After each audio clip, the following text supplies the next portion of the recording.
261, 50, and 43%. 261 is the bib number of legendary runner Kathrine Switzer.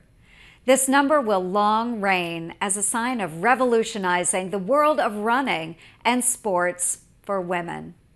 It's a number that has become synonymous with fearlessness and empowerment because in 1967, women were not allowed to run the Boston Marathon.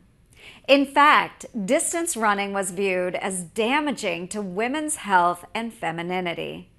So Kathrine Switzer entered the race using the name KV Switzer. 2 miles in, officials tried to eject her from the course, but she finished anyway. Since that time, she's run the Boston Marathon 9 times and inspired generations of female athletes. But it wasn't until 1972, the year Title IX passed, that women were officially allowed to enter the Boston Marathon. This year, we celebrate the 50th anniversary of Title IX, one of the most important pieces of civil rights legislation to ever pass. While the law's original purpose was more about women having an opportunity to advance in their chosen career field without prejudice, 50 years later, its most significant impact remains on the field of competition. Before its enactment, only 3% of girls participated in school sports. Today, women's sports are thriving.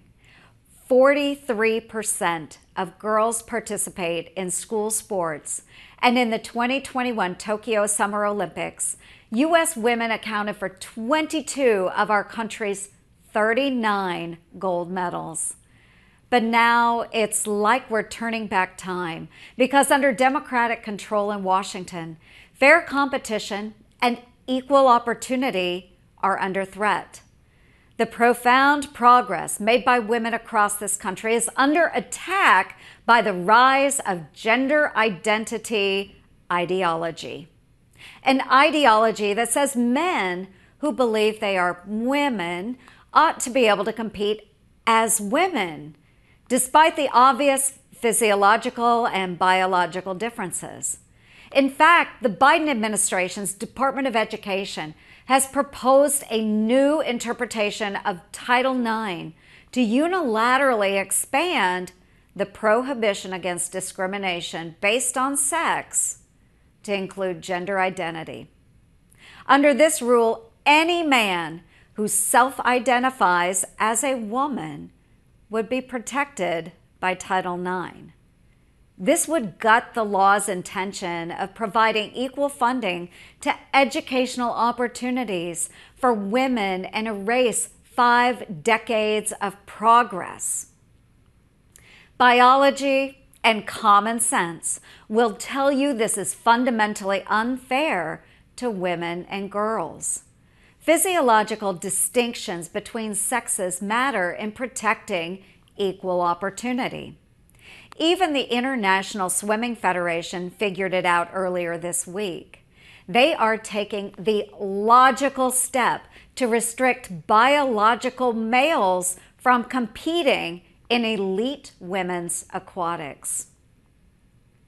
Radical policies by the Biden administration are forcing our women and girls to compete on an unfair playing field, often losing out to male-bodied athletes. For example, high school female athletes have been forced to compete in track meets against biological males, pushing some to even lose their opportunity at state titles. But it's not just in our high schools. In 2019, an NCAA national title in women's hurdles was awarded to a male-bodied athlete who had previously competed on the men's team. This stands in direct contradiction to the purpose of Title IX. While the left is aggressively attempting to sideline our girls, Senator Mike Lee and I are joining together on the Protection of Women and Girls in Sports Act to fight back.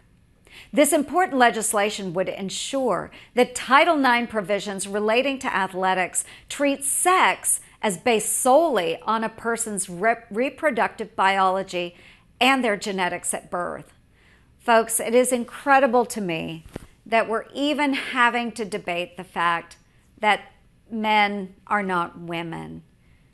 But here we are. So today I am asking that my colleagues join me in supporting the Protection of Women and Girls in Sports Act and to honor the true spirit of Title IX. Together we can continue to empower our women and girls to uphold the fearlessness of Kathrine Switzer.